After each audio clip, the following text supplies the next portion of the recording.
Going today then with Iryan Brooks, who is a gold European IBJJF champion and a bronze world medalist as well.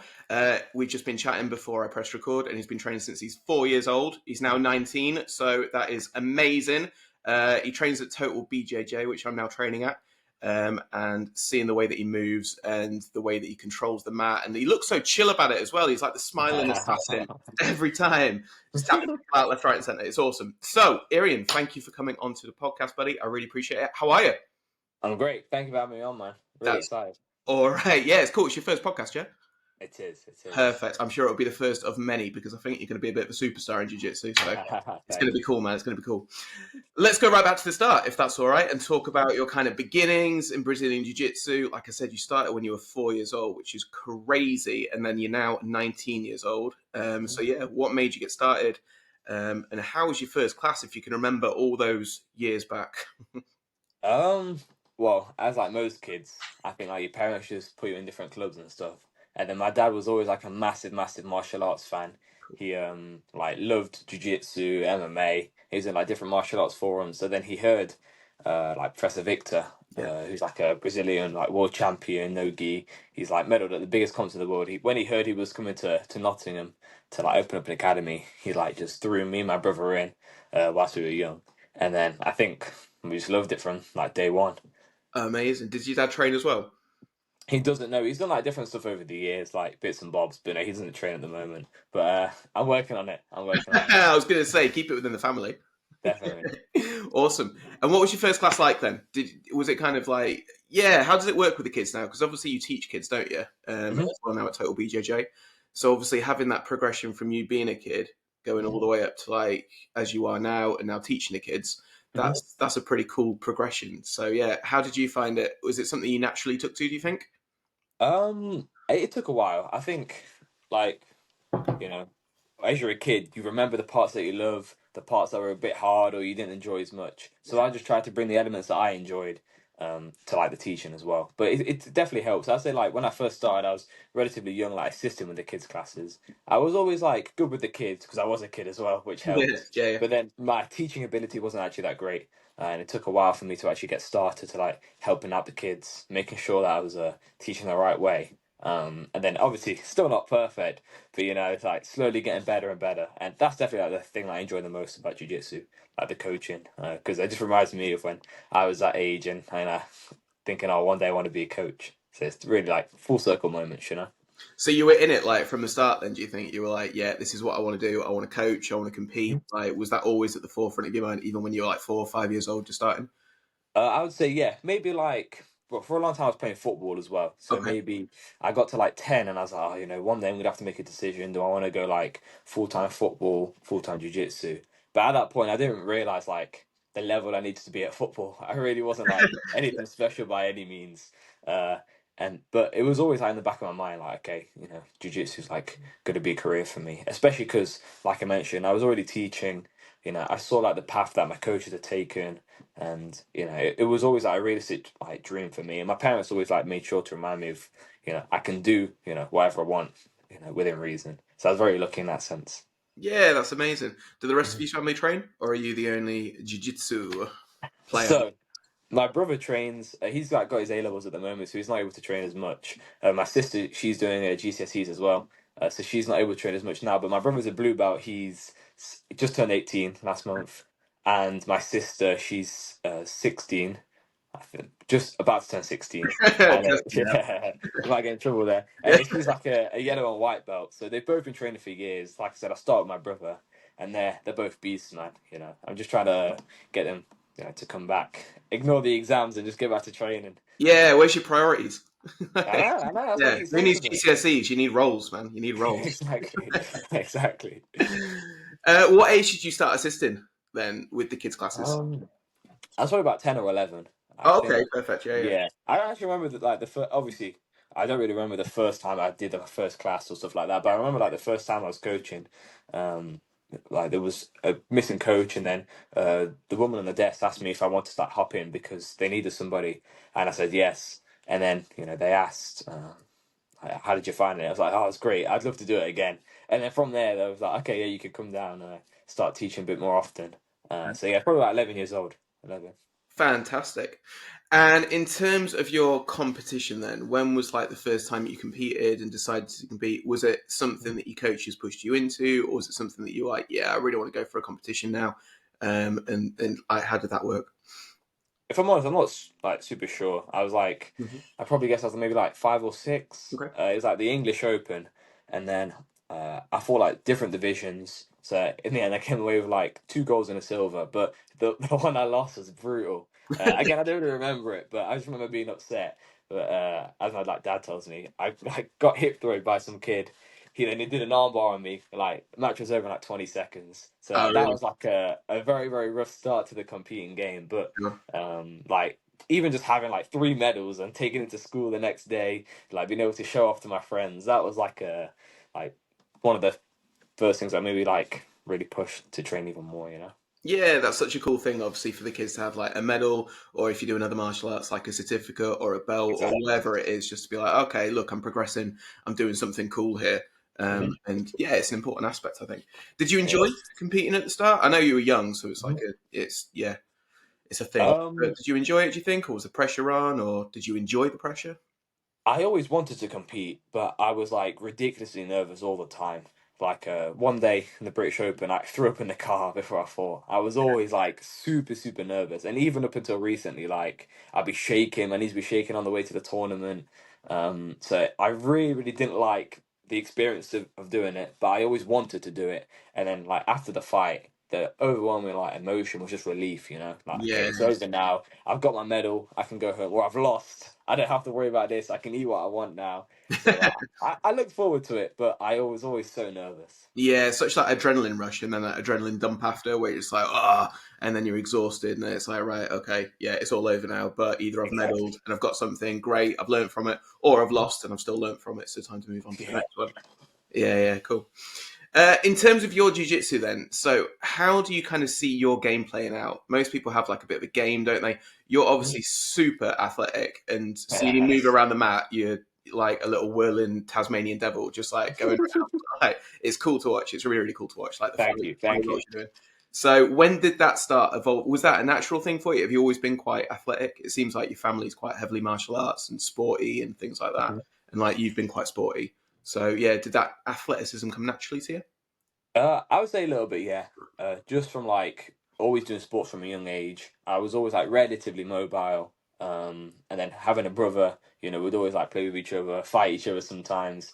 It's like just running around being crazy just helps. And then like my parents are quite athletic. My mum used to run like half marathons. My dad, he that did sports growing up and even like into his like adult life. So I think the athleticism was always there to some extent, but I think it really started coming through when I was like moved up to the adult class because obviously I was a bit younger, by far the weakest, and technically I was like high level than some of the white belts, maybe some of the blue belts. But it was like for me it was impossible to beat them in my mind anyway because I was like, oh, these guys are so much stronger. But then eventually I started like figuring out, okay, maybe I can use my speed a little bit, and obviously they'll be nice to me. They could have just grabbed me and threw me onto the ground, but started trying to like use my speed a bit more and my movement, and then that's where it like sort of unlocked a different part of my game. I was like, okay, this is like one of my main strengths. So that even to this day, I still try to use that, especially against bigger guys. Like I'm never gonna be able to match them physically, but I feel like I can push the pace a bit. Be more athletic, more agile, and then bring like the more exciting style to the game. Yeah, 100%. And that was obviously a big thing with like BJJ, where originally it was meant for like the smaller person, wasn't it? Exactly. Especially where it's like, someone that's smaller can overcome someone that's bigger using the right technique, using the right kind of physics and the right mechanics and things like that, and just finding that gap. But you've been through the journey. For white belts, it's horrible. Like, Yeah, no, it's I've been not there fun. too. Like, you're in mount, you're just like, I cannot move, or you're in side control, you're trying to find an Mhm. opening somewhere. There's just nothing. You're just getting pressure, pressure, pressure, pressure, pressure. Yes. So, like for any kind of white belts now that are maybe just starting their BJJ journey, or even kind of like higher up white belts going to blue belts, something like that still Mhm. happens. Even purple belt, you're still going to get caught at some point. So, Of course. um, what's your kind of advice for people that are just starting out, maybe on their BJJ journey, to kind of keep that? What's the word? To not lose hope, I suppose, and just be like, I suck at this. I'm having a session today where I'm just like, no, I'm just getting tapped left, right, and center. Yes. Can't move, nothing's working for me. We'll drill it in class. I can't figure anything out because I'm saying this because this is me right now. This is just a selfish interview for me. Yeah, it's not an easy journey, but I'd say like first, massive respect to anybody that tries anything new. You know, especially in like your adult life, it's like it's not an easy thing to do at all. So that's like massive respect to everyone that does that. But I'd say it's just part of the process, like anything. You know, if you throw yourself in the deep end, like around the sparring with someone that's been doing something for 3 months and you've been doing it for zero like days, it's obviously going to be hard. But like, the learning curve at the start will be so fast. Like I guarantee, from like compared to when you start, your knowledge is like way like better. You know so much more already. You like game's already stronger, so like the difference that 6 months can make is massive. So I'd say don't like judge jiu-jitsu or your development based off like one day. You Yeah. gotta like actually consistently put time in, and I think that's like where a lot of people sort of go wrong. They do their trial class, I think this is not for me. But imagine like the thousands of people that have like quit jiu-jitsu in the first month or so. Even like 1% of those guys could have ended up loving it and wanting to do it full time or wanting to do it after their 9 to 5. And there's like numerous like cases of that. Like parents like push their kids. I see it all the time. Like the kids don't really want to do it, but their parents are like, okay, just try it for another couple months. Yeah. And then within like a year's time, the kids are loving it. They're like running around on the mats, they're screaming, they're having fun. Like some of them are like prodigies already. So I'd say to like anyone that is like struggling or a bit hesitant with like continuing jiu-jitsu, just hang in there, give it even a few weeks, and then see how you go. Yeah, perfect. Great stuff. Obviously, you've got an amazing kind of coaching team behind you at Total BJJ now. You said about, obviously, it was Victor, who you started with, and then now you've got Sean, who's like 8 times medalist in the British and stuff like that. I think we've got him on in a couple of weeks, actually, to chat to him as well. Hey, And nice. cool. So how did your relationship with like Victor evolve, and then how did your relationship with like Sean evolve, and where is it now? And yeah, how did that all kind of come about? Well, I think like naturally, seeing like a black belt on the mats, or just a coach in general is like so inspiring. So when growing up being taught under Victor was like super cool. He's always like a big inspiration to me. Whenever like he'd like talk to me or show me something, that would just stick in my mind instantly. And my dad could tell me something, I'd be like, oh yeah, whatever, dad. And then Victor could tell me the exact same thing, I'd be like, oh, Yeah, okay, yeah, that yeah, makes sense. yeah. Exactly. Yeah. So he's like a big inspiration to me. He's helped me out like throughout the years, and even though like he's in Portugal now and it's like different journeys, now it's like still super like grateful for like, everything he's done for me. And then Sean, he's been there since I'm not even sure how old I was, but super young, definitely like below the age of 10, Okay. maybe like 7 years old. And then he's probably put like the most hours into me, or out of all my coaches, I mean. Yeah. So he's like been there since pretty much day one. He's helped me out for like all because like in jiu-jitsu there's so many like different stages of like your career, or your growth. It's like you know trying to be like one of the best in the kids classes, trying to push yourself that way, and then trying to take competitions more seriously, then trying to go full time. And I like in jiu-jitsu and out of jiu-jitsu, he's helped me out so much with all those things. Yeah. So he's like probably had the biggest impact on my jiu-jitsu. And I can say that for like he's done that for like loads of other people. Sure. All the full-time competitors I'm sure would say the exact same thing, Yeah. that he's invested so much time in them, he's helped them out. And even like the people that aren't full-time competitors, the people that don't compete at all will like attest to how great a coach he is, how great a guy he is, and how much he's helped people. And it is important to remember that, a lot of the time, yeah, I'd be like successes or your downfalls, and you make it by yourself. But it's very important to remember like how good the people around you are, and he's definitely like up there as like the most influential people for everyone in our academy, if not the most influential person. Amazing. Yeah. I think it's really good that you're like as you say, you're making your own accomplishments now, and you're starting to kind of skyrocket with it. But you've always got to go back to kind of like, as you say, that 7-year-old that didn't really know much, and Yes, then it's like, okay, yeah, I need to still highlight my coaches and the people that brought me up. So I think that's exactly. awesome you've done that. What was it like for you then, kind of stepping up from the kids class into the adult class? Because I can imagine that was quite a big jump when you work Mhm. just with the kids and you're the big fish in the little pond, and then Yeah. suddenly you go into the adult class, and then suddenly it's like, oh shit, now I'm like the little fish in a big pond. This is a bit of a change now. So how did you Yes. adapt to that, adjust to it? Did it change your jiu-jitsu? Mm, It definitely changed my jiu-jitsu, 100%. I would say there's a few things like I had my brother with me. Like he's a year and a half younger, but like we're always similar size, similar level. So that was like a massive help. We were doing like the fundamental classes together, and like super basic techniques that we were fairly comfortable with. But that was like the perfect introduction for us, because it sort of bridges the gap between like advanced kids and advanced adults. Yeah. So that was great, like having each other to train with, and like all the coaches were like super like caring towards us. They knew that okay, it can be a bit intimidating sometimes, but also like we were super excited to be in the adult class anyway. It was like super cool, even like it was a class full of white belts. We were like, oh, this is so cool. The level's so high here. This and Yeah, that. yeah, So it was always like super super exciting. And then when we started going to the advanced classes, that was even more exciting, but obviously way more challenging, because that's when we started getting mixed with like the adults and stuff. yeah. And as I said earlier, every single person in that class was like super nice to us. Nobody was like tapping us over and over. They were always like letting us work our stuff. So that was like a massive, massive help. But for me, the main challenge was like trying to overcome the strength like barrier, because as I said earlier, that's like mainly in my mind. There was no reason why I couldn't actually have a good round with them, but I'd always make excuses for myself. And then once you do well against maybe like a one strike white belt, so be like, okay, maybe I can do it against a three strike white belt, and then you do that, and you go with the blue belts and purple belts, and then you start building yourself up. So for me, the main thing was like realizing that I can have a decent round. I might not be able to tap them, I might not even be able to like beat them on points or anything, but I can have a good round with them, and it just took a while to remember that, or to realize that. Yeah, 100%. What advice then would you give to people that we kind of touched on this a little bit, but for white belts that are just starting out, Mhm. what advice would you give in terms of like the technique and what they should focus on if they're just, I don't know, maybe in their first 6 months to a year of training in jiu-jitsu? What should be the focus for them? Should they look at kind of just breaking down the technique and then positional sparring? Should they look at more rolling? Should they focus on takedown? Should they focus on like a guard game? Or what do you think?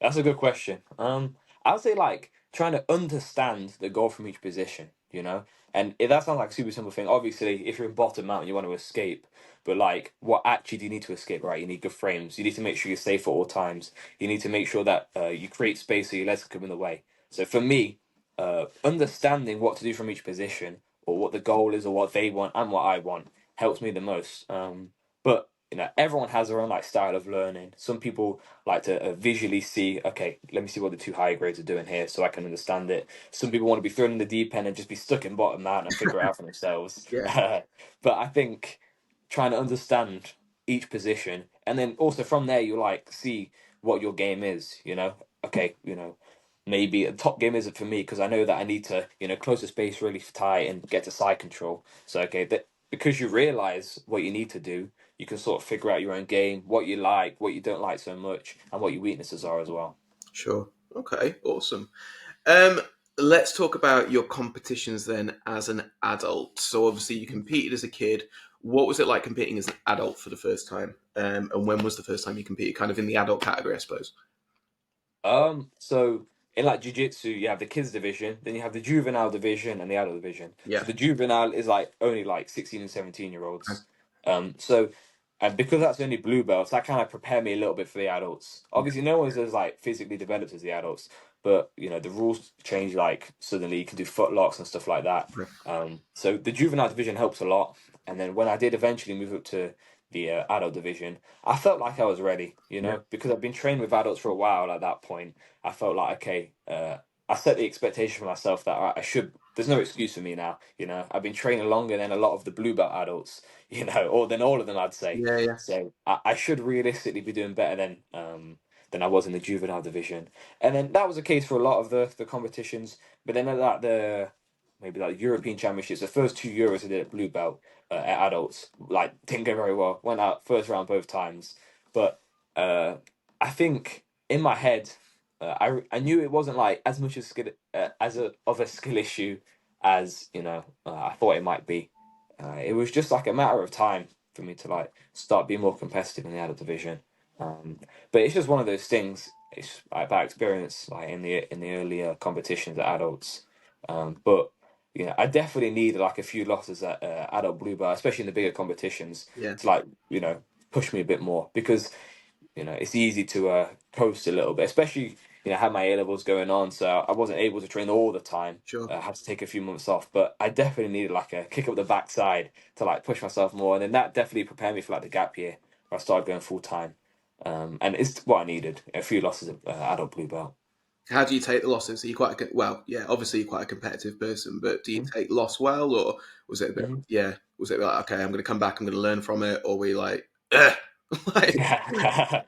I'd say I take it all right. I'm not gonna lie. I try not to let it affect me too much. I think the most annoying part is where I've done something silly and I know I could have done better. It's like, okay, I can't be doing that. But then, over time I've realized if like what's punishing myself could do, it's just a matter of getting better. And you hear these things all the time, like, oh, you need to lose so you can learn and stuff like that. But it never really clicks until you've done it a few times, till you've lost a few fights. So I'd say I've definitely matured in the fact that I can take it really well. Even as a kid, like I'd be upset after a fight, but then the next day I'd be completely fine. But back on the as mat, I started, say again. back on the mat, go again. Exactly, back on the mat, back to work. But as I've matured, it's just trying to take more lessons away from it. So recently at the Pan Ams, I went out second round, and then I was like upset for like the first hour after the fight. Like not like overly upset, but I could have done better, could have done this. But then like we went out the arena. I saw the sun again. I was like, you know what? Like, let me just enjoy the rest of my holiday. Yeah, And then you get back to the UK, you watch the fights over, you plan what you need to do better. I talked to my coach on a little bit on the day as well, and you just realize it's literally just a competition. yeah, It's the reason I'm doing this is so I can get better at jiu-jitsu. So that's just a focus for me to try and actually get better. yeah, perfect. What was it like traveling then for the first time to kind of go to your competitions, things like that? Because you just said about the Pan Ams, which must have been an amazing experience. Yes, Had you travelled like out of the country to compete before then? I did. Yeah. So as a kid, we went to like different like Naga competitions, which is like Yeah, like company that do like competition and yeah, stuff. And it was great because we all went as a family. It was more like a holiday. And then whilst we're on holiday, we were making sure we weren't eating like loads of crap or anything. And then we'll just go and do a competition. So that was like a good way of sort of like easing myself into the comps. And because it wasn't like a super, super big competition, because we were just kids as well, it wasn't like super intimidating. So by the time Euros came around for the first time, it wasn't like anything crazy for me. Obviously, the nerves are bigger. Everything's like scaled up a little bit more. But I'd already been there, like to like a smaller extent. So it wasn't as intimidating as it might seem. yeah, perfect. Where was the Euros? The first one that you went to? First one was in Paris, Ah, no, it's not a and bad the road second trip. one, and then the recent one, the third one, was in Lisbon. Okay, yeah, not a nice, yeah, not a bad little trip, eh? It's great. Yeah, yeah. Happy days. That's not the best part about it. Yeah, Yeah, yeah, traveling, meeting new people, getting new experiences and stuff like that. Yeah, 100%. I exactly. can imagine. Mhm. Um, what was it like then making the shift from kind of in your mind and physically like a part-time jiu-jitsu practitioner to then jumping into full-time and being like, right, I want to do this full-time, I want to compete as much as I can, I need to train harder.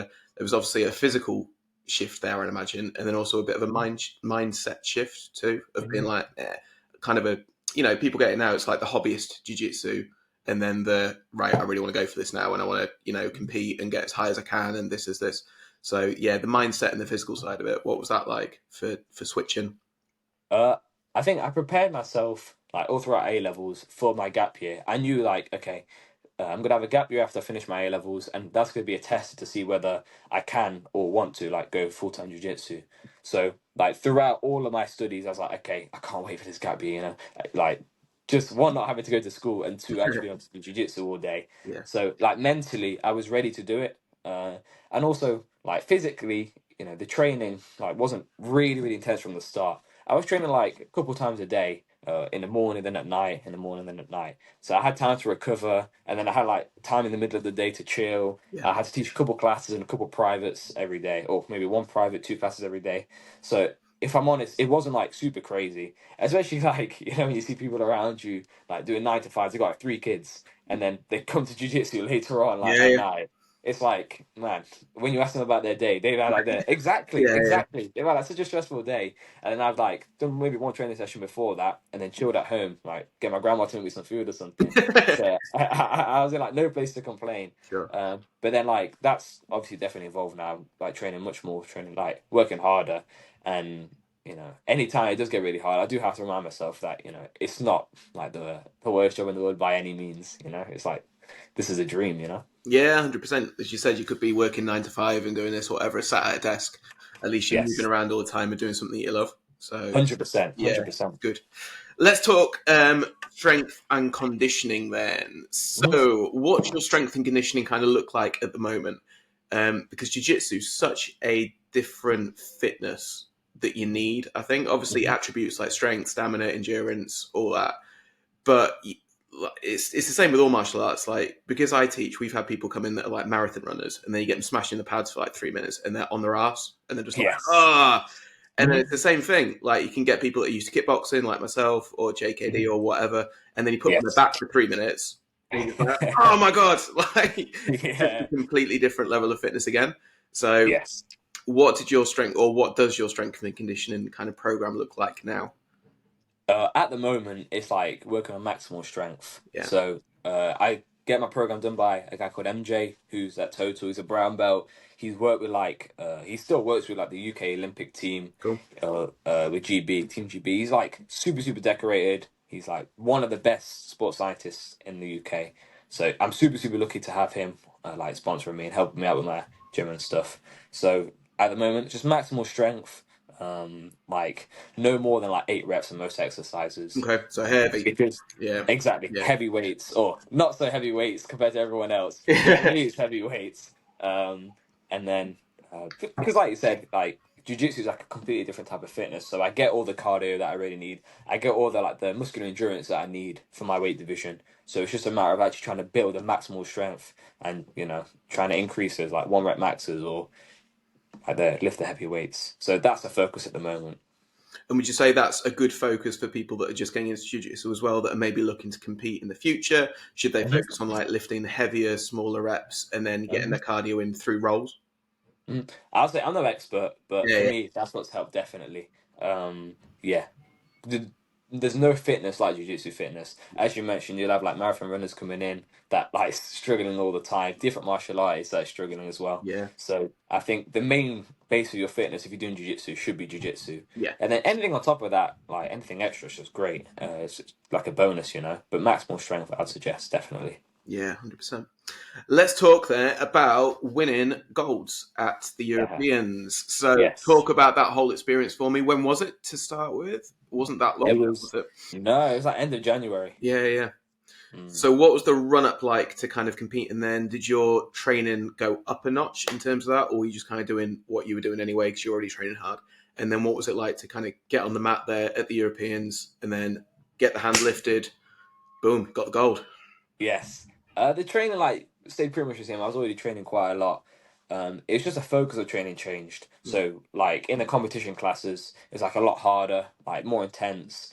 Every like the atmosphere was like a bit more like serious, right. because obviously we know what we're leading up to.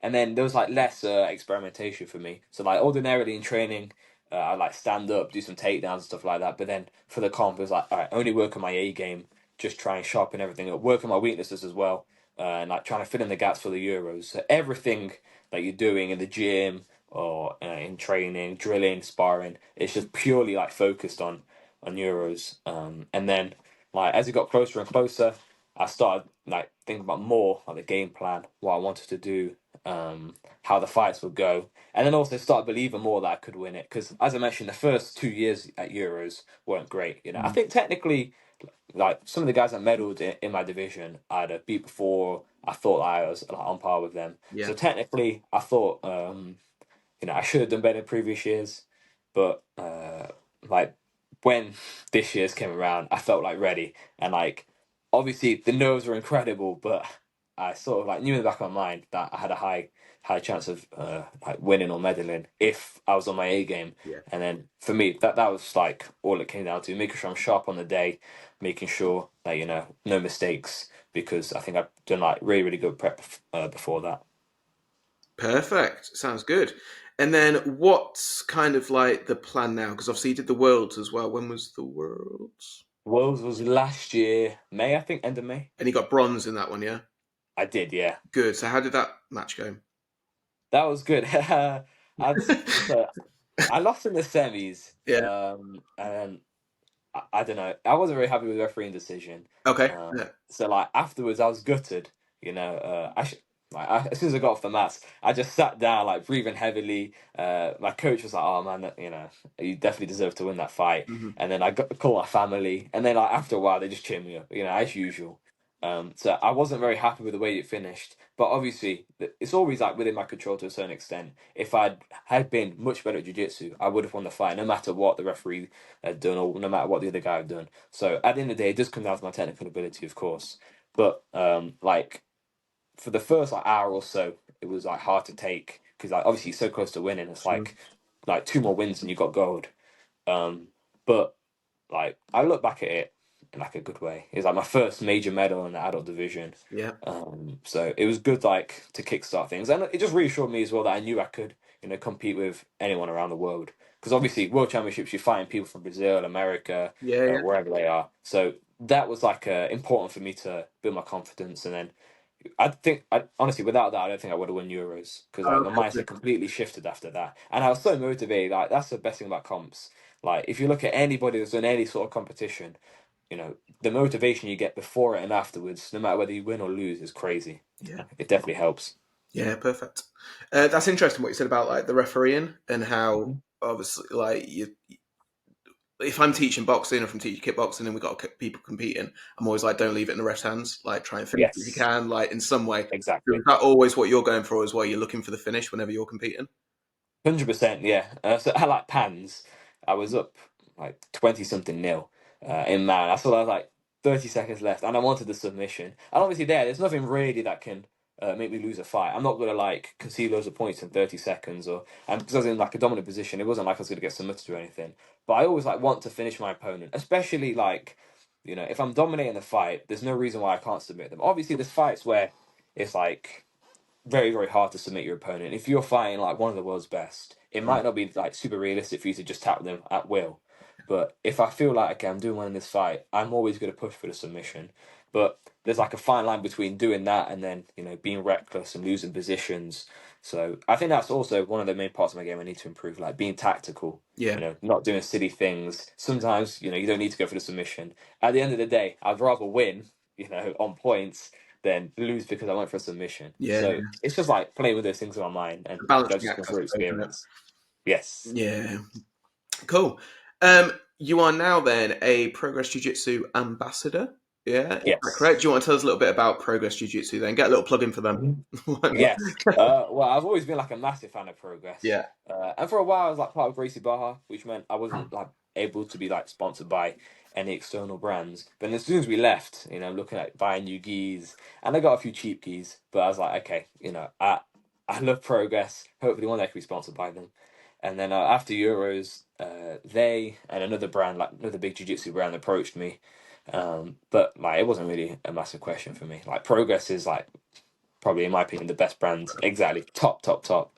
Yeah. uh Not just like the actual quality of the clothing and the gis, but like if you look at the social media, it's amazing. If you look at what they're doing, like recently they did like a kumite, so like a big like Mm. grappling tournament where like the loads of athletes could win money. And there's not many other brands doing stuff like that, so I'm just a massive fan of them. They've been great to me so far as well, and then I definitely like look forward to working with them more in the future. Yeah, amazing. Cool. We've got a couple of questions then from people. Hey, let's do it. The Let's first do it. one is, what are your top three favorite takedowns? So going from standard, Ooh. are you a guard puller? Are you a takedowner? What are your top three ways to get onto the ground? So I'm definitely Garpolo in competitions. Yeah. There's no hiding from that. But in like training, I love like standing up, especially like we got some good wrestlers at the gym, and like just like judoka. This guy's called Matty. He's like beating British champions in judo. Kyle, he's a great like wrestler as well. So I definitely like to stand up a bit. I say top three. Definitely like arm dragon to inside hook takedown. Yeah. That's my go-to anytime I go from standing, especially nogi. Ankle pick as well. I'll do that from guard or from standing, like super low risk.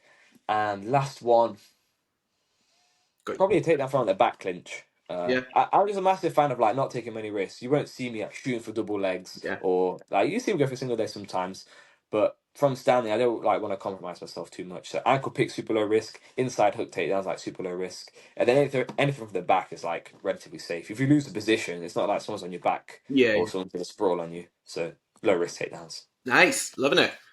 Moving on from that, we've then got top 3 submissions. Oh, top 3 Yeah. submissions. Triangle. That's been my go-to since I was a kid. Okay. So, Yeah. and I think like everybody should have like a decent triangle. Yeah. It's like super applicable to everyone's game. Armbar is like probably top 2 most common submissions for me. I recently been playing a lot with knee bars, so that's like a brown belt technique in competition. But obviously in training, like there's a bit of leeway. You can like sort of do what you want as long as your partner's all right with it. Yeah. Sure. So I'd say knee bars, especially because it's like quite new and novel to me. I've been loving them at the moment. Really, really fun. Cool. Awesome. And then finally, the top 5 grapplers in the UK that you think at the moment are like the ones to watch out for, or the ones that you enjoy watching, like your favorite, ones to watch when they're competing or train with. Yeah. Yeah. I'll start by saying my jiu-jitsu knowledge is atrocious. Like, it's terrible. I've genuinely met people that don't train jiu-jitsu that know way more than me Yeah. about that, especially the UK scene. But I say oh my days. Owen Lives, he's very, very good. Yeah. He's awesome to watch for the heavy guys. For the lighter guys, Owen Jones, he's awesome to watch. Like great submissions. And then obviously after we won ADCC trials, like just put him on the map. But even before that, it was great to watch. Last one, maybe like Ash Williams. I think a lot of the top guys are like Nogi, you know? Yeah. So especially in the UK. So I'd say they're probably the top 3. But there's loads of up and coming guys, especially at Total. Yeah, sure. Yeah, it's a high. Loads. Yeah, it's a high standard of total, which is Really good. awesome, even from my limited experience. And obviously, just training there for what six weeks now, I think, or 5 weeks. It's obviously a high level, and there's a good community there as well, which I think is really good. Just awesome. Yeah. Definitely. I was just about to ask something else, and I've completely forgotten it. What are we? Oh, there we go. One more question then from other people that have sent one in. What does the day look like for you in terms of like a professional BJJ competitor? If I'm honest, it changes day to day. Okay. But like Monday is probably my busiest day. So I'll start off training at 6:30 for like an hour and a half, and then I'll have a break to do like whatever work I need to do for the academy. Just anything really. Maybe make some videos for Instagram, and then the comp class will start at 10 o'clock. So I do comp class for 2 hours. And then again, just training with like the top guys in the country, like super, super cool. Sean teaching it as well, it's awesome. After that, I have like a drilling partner that comes down, like a brown belt called David. So we get some not really rounds, but like flow rolling in, Yeah. practicing out different techniques for an hour, and then after that, I go downstairs do some of the lunchtime rounds, and then that's a good one because there's like a mix of levels. You'll have some white belts like yourself, who I've seen there a couple of times. Yeah. There's some like purple belts to get some tough rounds with some brown belts that come down as well. So that's like a great class for me. But that's only like 30 minutes of sparring, maybe 40 minutes. And then I'll go down to my grandma's house. Food is really, really close. I'll make some food, or if there's food there already, I warm up some food. Chill for like an hour or two, and then go back to teach for 2 hours. Normally like 2 classes. And then on like Monday night's the only really night I train. So then I'll do a bit more training, like probably like an hour and a half. So like Monday's the busiest day. That's like 5 sessions for me. Yeah. And like by no means is every day like that. But that's like the best way for me to start my week. Get like some hard sessions in. Make sure I'm a little bit tired, and then it's like sets a standard for the rest of the week. And then by the time Sunday comes, it's like super, super chill. Yeah. So just have your rest time as well, because obviously that's important. If you're 100%. training super hard, then you need to let your body recover and things as well, don't you? Definitely. What does your nutrition look like? Like, do you Um, diet per se, or do you cut weight, or do you just kind of maintain like a level where you're kind of comfortable? Yes. So like recently, I've just tried to keep it super steady. Yeah. So whenever I'm not competing, I don't want to go over like 1 or 2 kilograms above my weight class. Yeah. So I make sure I eat like relatively healthy, and I'll like have some leeway at the end of the day, like after my dinner, to have like some snacks or wherever I like really. Yeah. But I'm not super super strict with like sugar or anything. Yeah. If I want something, I give myself some leeway. But when competition comes, obviously cut all that stuff out. Maybe like 3 or 4 weeks before, make sure I'm on weight, and then I try not to water cut too much. Yeah. Just like maybe cut the calories down, maybe like 10% less food, Yeah. less nuts and stuff, which are like super calorie dense. Yeah. Yeah. And I just try to keep it super simple, don't overcomplicate it. I don't really track calories or anything, Yeah. but just don't overcomplicate it. Keep it simple. High protein Mhm. foods done. Exactly, Yeah. Yeah. exactly. Perfect. And do you compete in no-gi as well, or is it mainly gi that you focused on? At the moment, mainly gi, but I think after Worlds, I want to do some more no gi comps, especially because like there's not many big gi comps after that. Mhm. So there's definitely some time for me to do more no gi. But I've done no gi in the past. I've done like no gi British Open. Like when I've travelled abroad, when I was a bit younger, I've done loads of no gi then. But I definitely want to tap back into the no gi game. Which do you prefer? Gi at the moment, but only because I'm better though at gi. Okay. But I think no gi is really fun because I think my style is a bit faster anyway. So Yeah, having that all the lends into it. scrambles, Yeah. exactly, like, different scrambles, like scrapping with some of the quicker guys as well is like always fun. Yeah, yeah, because obviously that's part of it. With gi, you can kind of slow things down a little bit, can't you? I suppose with Mhm. lapel grips and gripping and taking, but Exactly, it's way more scrambly with no gi. 100%. Yeah, is there any other differences that you think between the gi and the no gi? Is one more technical, one more fitness based, one more scrambly? Like, because no gi, you're more MMA based, aren't you, without the striking? Mhm. Whereas It's gi is true. very like technical looking, as you said, Yes. getting those grips in. Uh, I would say like no gis definitely involves like more leg attacks and stuff. Okay, yeah, And for a while, that's why I didn't really like it because like kids competition, you're not allowed to attack the legs at all. right, So going from attacking the legs like is 0% of the time to doing it quite a lot was like a pain for me. yeah, So that's why I didn't really like it at the start. But now, because I'm more comfortable with leg attacks, I quite enjoy Nogi. That's like the main difference for me. And then also just the control and stuff. I'm not like particularly good at controlling in general anyway, in the gi. But Nogi, it's a lot harder for me. So I think that's like a good way that Nogi can like help my gi game. yeah. Whenever I'm doing Nogi, I have to pay like extra attention to like making sure I'm controlling my partner, hooking the hips tight, controlling the head, and then just by doing that, like translates to my gi game. Definitely helps. Perfect. What about injuries then? Have you ever had any injuries so far? Like, how do you kind of manage your? Because obviously, you're rolling with people, especially if you compete in it. You go in hell for leather. Injuries are kind of common, I suppose, in BJJ at Yes. some point. It's just like the level of extent of injury. So, how do you keep yourself safe, progressing as an athlete now that's full time? And have there been any injuries? In like past injuries have been like really limited. There was like one time I was out for like 6 months, but that's like a chronic knee injury. Okay. So I took like 6 months off, but that was like no like sudden impact or anything like that. But apart from that, I don't really get injured much. It's always like the little ones that are super annoying. So at the moment, I got like two injured toes, Right. and you can't really do anything about that. You've got to be sensible. But that's the main thing for me: being sensible, tapping early, making sure I'm not like putting my body under too much stress. And then in the past, whenever I've started aching and I'm fatigued, that's when the injuries start like coming in Mm. more. So I just try to stay like a constant level of like, fitness, not going too hard, making sure I'm recovering by getting enough sleep and eating the right foods. But I've been very, very lucky to dodge injuries. So touch wood, touch Yeah, wood. yeah, definitely. Cool. Last question then. What's coming up Yes. in the next kind of 6 months, year? What does the future hold for Iryan? What do you want to kind of accomplish in your jiu-jitsu career, I suppose? So you don't even have to look at the next year. Look at the next 10 years. You're still young. It's disgusting. Like short term, definitely looking forward to the worlds. That's all I've been focused on really. Like winning the worlds. That's like 6 weeks away. Yeah. So that's a short term focus. But long term, just be as good as I possibly can. Try and stay consistent with the train. That's like the main focus for me.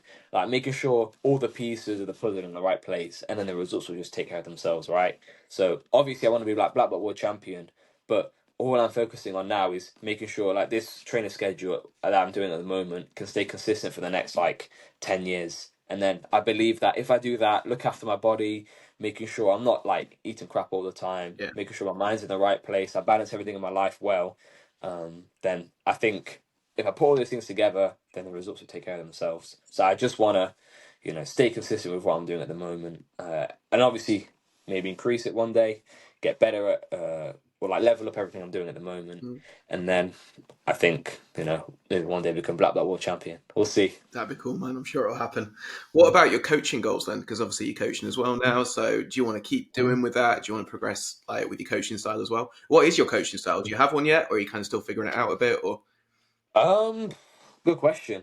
I think my coaching style is developing at the moment. I'd say with the adults, it's more trying to like pass on the understanding of each position to the other people. Because like at the start, I was just explaining what to do, but then from asking feedback from other people, like from my assistant coaches or people in the class, they've given me like great ideas and stuff. So now I just want to like give context for everything, making sure people actually understand what they're doing. Because that's the difference between like a good coach and an average coach. Like making sure that people understand what they're doing, not just doing it for the sake of it. So that's the main thing. And then with the kids, it's just trying to make the class as fun as possible. Yeah. I just want to make sure, well, mainly with the younger ones, that they're going to be doing jiu-jitsu like for the rest of their life. Sure. So it's making sure everything they're learning in jiu-jitsu is enjoyable. And that's why it's my favorite part of like jiu-jitsu at the moment. It's like it's so easy to like make something boring in jiu-jitsu a little bit more exciting. Sure. So that's the focus. And then long term, that's what I want to be doing for the rest of my life. I don't really see myself competing at 80, but I'd love to be teaching jiu-jitsu at 80, like no matter what capacity that is. Yeah. As of now, I'd like to be doing that for the rest of the life. That might change, but coaching is like the main passion for me at the moment. Amazing. Iryan, thanks, buddy. I really appreciate it. Thank you, man. That is all done. I think, we've covered a lot there. So that's awesome. Yes. Thank you, buddy. For your first podcast, I hope that was all right for you. I hope you enjoyed it. That was great. So, thank you, buddy. I will see you at the gym very soon. And Awesome. good luck in the Worlds in 6 weeks, did you say it was? Yes, 6 weeks. Whereabouts are they? California. Nice. Yes. Sunshine, man. Nice and sunny. Exactly. Yeah, amazing. Cool. So good luck. I'm sure we'll all be following it. Following you. Appreciate it, man. And then, I'll see you at the gym soon, bud. Thank you. Awesome. Thanks for having me on, man. That was good fun. You are very welcome.